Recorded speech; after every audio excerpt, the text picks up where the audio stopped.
Hello, നമസ്കാരം. സുഖല്ലേ?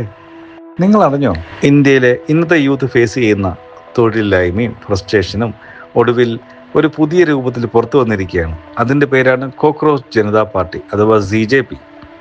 വെറും ദിവസങ്ങൾക്കുള്ളിൽ ഇൻസ്റ്റഗ്രാമിൽ രാജ്യത്തെ ഏതൊരു വലിയ പൊളിറ്റിക്കൽ പാർട്ടികളെയും മറികടന്ന് മില്യൺ കണക്കിന് ഫോളോവേഴ്സിനെ സ്വന്തമാക്കിയ ഈ പാർട്ടി എന്താണ്? ഇത് ഇന്ത്യൻ പൊളിറ്റിക്സിൽ ജനിച്ച ഒരു പുതിയ പ്രതിഷേധ ശബ്ദം തന്നെയാണോ? അതെ, പറയാം. കാരണം ഇത് വോട്ടെടുപ്പിൻ്റെയോ റാലികളുടെയോ വാഗ്ദാനങ്ങളുടെയോ കഥയല്ല. പതിറ്റാണ്ടുകളായി ഈ രാജ്യത്തെ യുവത്വം ഉള്ളിൽ കടിച്ചമർത്തിക്കൊണ്ടിരിക്കുന്ന അമർഷം പൊട്ടിത്തെറിച്ചതിൻ്റെ കഥയാണ്. ഈ കഥ തുടങ്ങുന്നത് മെയ് 15-നാണ്. അന്ന് സുപ്രീം കോടതി ചീഫ് ജസ്റ്റിസ് ആയിരുന്ന സൂര്യകാന്ത് നടത്തിയൊരു പരാമർശം സോഷ്യൽ മീഡിയയെ ശരിക്കും കത്തിച്ചു. തൊഴിലില്ലാത്ത യുവാക്കളെ അദ്ദേഹം കോക്രോച്ചസ് എന്നും പാരസൈറ്റ്സ് എന്നും കമ്പയർ ചെയ്തു. അതായത് നമ്മളെല്ലാം പാറ്റകളാണ്. രാജ്യത്തെ തൊഴിലില്ലായ്മയും രാഷ്ട്രീയ സംവിധാനങ്ങളിലുള്ള യുവാക്കളുടെ അമർഷവുമാണ് ആക്ഷേപഹാസ്യത്തിലൂടെ ഉയർത്തിക്കാട്ടുന്നത്. അതുകൊണ്ട് തന്നെയാണ് CJP ഇത്രയും ഫാസ്റ്റായി വളർന്നത്. ഇവരുടെ മെമ്പർഷിപ്പ് യോഗ്യതകൾ കേട്ടാൽ തന്നെ നമുക്ക് മനസ്സിലാകും ഇതൊരു സാധാരണ പാർട്ടിയേ അല്ലെന്ന്.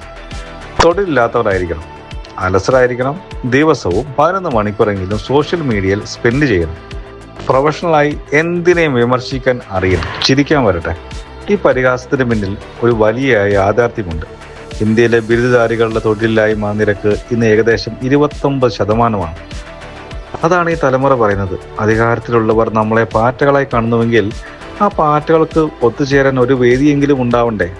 ചരിത്രം പരിശോധിച്ചാൽ മനസ്സിലാവും. വലിയ റെവല്യൂഷനുകൾ പലതും ചെറിയ തീപ്പൊരികളിൽ നിന്നാണ് തുടങ്ങിയത്. ഇവിടെയും സംഭവിച്ചത് അതുതന്നെയല്ലേ? കാരണം ഇന്ത്യയിലെ ഭൂരിഭാഗം യുവാക്കളും ഇന്ന് നിരാശയിലാണ്. പഠിച്ചു, ഡിഗ്രി നേടി, പക്ഷേ ജോലിയില്ല. ഈ ഒരു സിസ്റ്റത്തെ ക്വസ്റ്റ്യൻ ചെയ്യാൻ ശക്തമായ പ്രതിപക്ഷമില്ല ഇവിടെ. മീഡിയകളിൽ പലരും സൈലൻ്റാണ്. സാധാരണക്കാരൻ്റെ പ്രശ്നങ്ങൾ കേൾക്കാൻ അധികാര കേന്ദ്രങ്ങൾക്ക് സമയമില്ല. അവിടെയാണ് CJP മീമുകളെ ഒരു ആയുധമാക്കുന്നത്. അവർ വോട്ട് ചോദിച്ചു വരുന്നില്ല, വലിയ റാലികൾ നടത്തുന്നില്ല, പബ്ലിക് മണി വേസ്റ്റ് ചെയ്യുന്നുമില്ല. പകരം പരിഹസിച്ചുകൊണ്ടേയിരിക്കും. ഭരണകൂടം ഭയപ്പെടേണ്ടത് വോട്ടുകളെ മാത്രമല്ല, ജനങ്ങളുടെ പരിഹാസത്തെ കൂടിയാണ്. കാരണം പരിഹാസം സത്യത്തിൻ്റെ ഏറ്റവും മൂർച്ചയുള്ള ആയുധമാണ്. ഇവരുടെ ഡിമാൻഡുകൾ വളരെ ക്ലിയറാണ്. അതിലൊന്നാമത്, വിരമിച്ച ചീഫ് ജസ്റ്റിസുമാർക്ക് രാജ്യസഭാ സീറ്റ് നൽകരുത്. അധികാരം വിട്ട ഉടനെ രാഷ്ട്രീയ പദവികളിലേക്ക് പോകുന്നത് എന്ത് തരത്തിലുള്ള ഡെമോക്രസിയാണ്? രണ്ടാമത്, അവർ ആവശ്യപ്പെടുന്നത് സ്ത്രീകൾക്ക് 50% സംവരണം വേണം. നല്ല കാര്യം.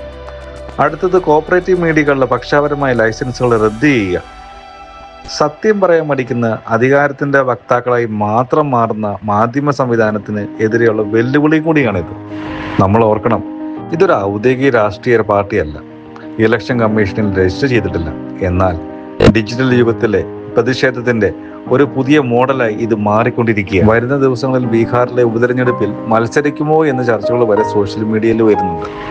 കോക്രോച്ച് ജനതാ പാർട്ടി എന്നത് കേവലം ഒരു പേരല്ല, അതൊരു ചിന്താഗതിയാണ്. അനീതിക്കെതിരെ നിലനിൽക്കാനുള്ള ധൈര്യമാണ്. ഇതൊരു പൊളിറ്റിക്കൽ പാർട്ടിയായി മാറുമോ ഇല്ലയോ എന്നത് വിഷയമേ അല്ല. പക്ഷേ അവഗണിക്കപ്പെട്ട ഒരു തലമുറ മീമുകളിലൂടെയും പരിഹാസത്തിലൂടെയും സ്വന്തം ഐഡന്റിറ്റി ഉറപ്പിക്കാൻ തുടങ്ങിയിരിക്കുന്നു എന്നതാണ് ലാർജർ പിക്ചർ.